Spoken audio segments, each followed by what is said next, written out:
Échanges amicaux et accolades entre adversaires politiques, voici l'atmosphère qui régnait avant le cérémonial de remise du prix Félix Houphouët-Boigny.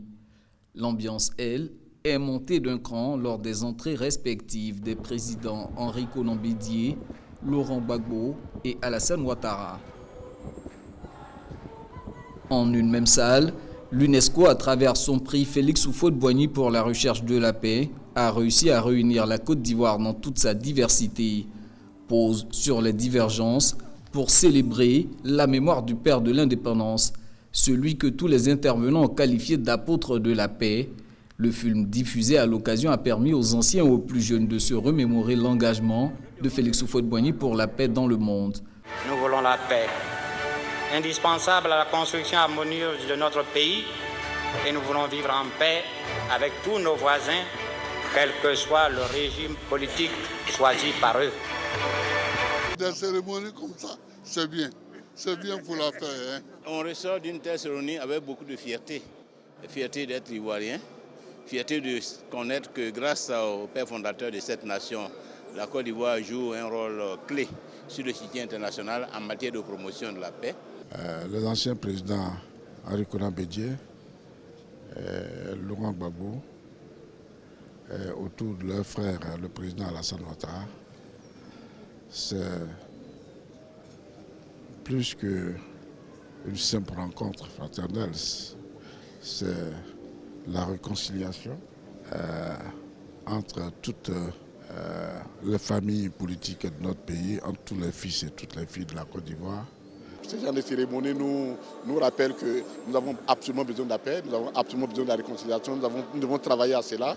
Et donc pour nous, c'est vraiment une très bonne occasion que nous avons ici et de pouvoir non seulement faire la symbolique, mais aller au-delà de la symbolique pour vraiment travailler, pour renforcer davantage la paix en Côte d'Ivoire. Je voudrais me réjouir de ce que la Côte d'Ivoire continue d'occuper sa place, qui est la place donc de soutien à tous les efforts pour que notre communauté humaine au plan mondial vive un peu plus de paix, un peu plus de solidarité, un peu plus de fraternité. Pour moi, c'est le sens de notre présence ici aujourd'hui et j'en suis très heureux. Angela Merkel repart avec un prix.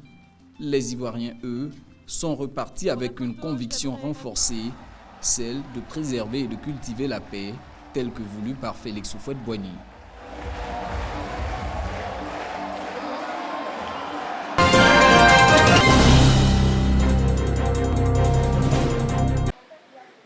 Commissariat de police des Bois-Flés, région de la Marawi. Des gendarmes et des policiers accompagnés des agents de la direction régionale des transports s'apprêtent à investir les rues de la commune. Bois-Flés a la triste réputation d'être une zone accidentogène. Par semaine, selon les chiffres de la police, on enregistre 3 ou 4 accidents. Dans les rues, les usagers sont sensibilisés sur le respect des faits tricolores, du port de casque et du port de la ceinture de sécurité. Les conducteurs récalcitrants sont simplement verbalisés. Le gouvernement l'a demandé à la hiérarchie et la hiérarchie nous a instruit à cet effet. Et donc c'est ce que nous faisons, sensibiliser et puis réprimer. Cette activité cadre avec la Semaine nationale de la sécurité routière qui est une déclinaison de la stratégie nationale de la sécurité routière 2021-2025. Responsables des transporteurs et usagers saluent l'action. Il y a plusieurs paramètres qui causent l'accident, tels que les boissons que nos jeunes chauffeurs ont pris comme pour boissons. Si l'État ivoirien pouvait même interdire ce genre de boissons. Je n'ai pas de permis, je n'ai pas de casse et ce matin j'ai été pris en flagrant délit. Il faut dire que désormais on fera vraiment attention parce que vu que ce qui se passe c'est dans nous-mêmes notre propre intérêt. À Yamoussoukro, même décor. Les chauffeurs sont également sensibilisés sur le comportement adopté sur les routes pour moins d'accidents de circulation. Celui qui ne respecte pas le code de la route, il y a les contraventions qui sont en application. Et maintenant, pour couronner tout cela, il y a le permis à point. Notre rôle est que nous amenions certains, les conducteurs, à transporter paisiblement nos populations. Cette semaine de la sécurité routière se tient dans toutes les régions du pays.